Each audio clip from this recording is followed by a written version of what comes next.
La désistance, c'est l'ensemble des études qui s'intéressent au processus de changement qui permettent de changer de trajectoire, de mode de vie. Ça peut être de désister d'une carrière de militance ou encore de sortir d'une carrière de délinquance. En l'occurrence, là, on parle de désistance du crime. Donc, tous les processus propres qui mènent à changer de cette voie antérieure. C'est une question assez importante à traiter puisqu'il y a une grande partie de la population qui passe par les fourches codines du système carcéral. Contrairement à une image assez répandue dans les médias, l'essentiel des personnes qui pendant un temps frayent dans la délinquance finit par mettre un terme à sa carrière dans ce milieu.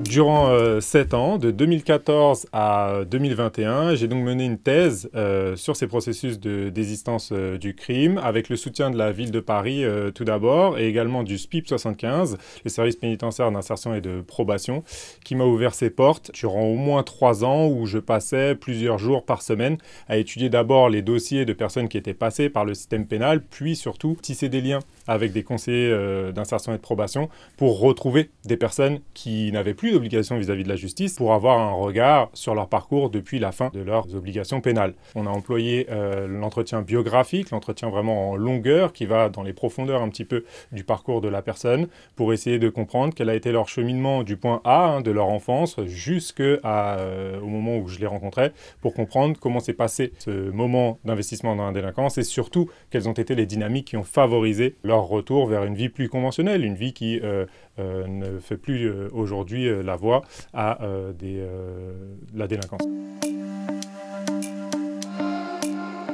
L'élément le plus saillant qui ressort dans les résultats de cette recherche, c'est certainement la concurrence des sphères de socialisation. C'est-à-dire que pour arriver à réagencer un parcours hors des sentiers de la délinquance, ce qui va vraiment primer, c'est le fait d'arriver à grignoter du temps, grignoter du réseau avec de nouvelles personnes, des nouvelles ressources qui vont venir influer sur le parcours et petit à petit se substituer à l'investissement principal qui était lié à un mode de vie dans la délinquance, que ce soit par les réseaux de fréquentation qu'on avait, les lieux aussi qu'on a l'habitude d'arpenter, et les modes de faire, de se représenter, d'être. Pour beaucoup donc, qui sont passés par un investissement dans la délinquance, la rue, ça reste l'institution de ceux qui n'en ont plus, qui ont rompu tout lien avec les institutions parce qu'ils se sont fait disqualifier avant, parce qu'ils n'ont pas réussi à avoir un échange constructif dans ces lieux-là.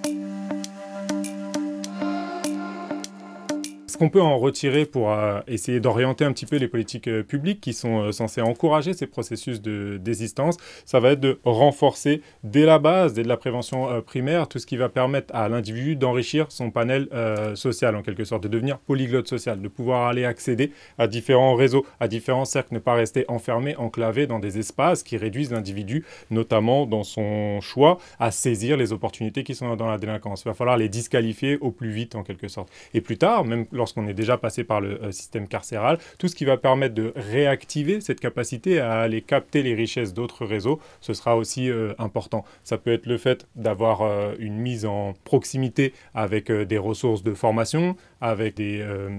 possibilités d'emploi, bien sûr. Ça va être aussi le fait d'enrichir la vie de la personne, lui donner des hobbies, des activités, des choses qui vont permettre de voir qu'il peut se réaliser autrement qu'en poursuivant une stratégie consumériste ou individuelle. Car c'est longtemps ce qui fait prédominer un petit peu l'investissement dans la délinquance. Tant qu'on se représente sa vie réussie qu'en ayant réussi à consommer des sommes d'argent très importantes et rien d'autre, eh bien, il y a peu de chances qu'on arrive à réformer son parcours. Donc tout ce qui va contribuer à renouer un petit peu ce lien,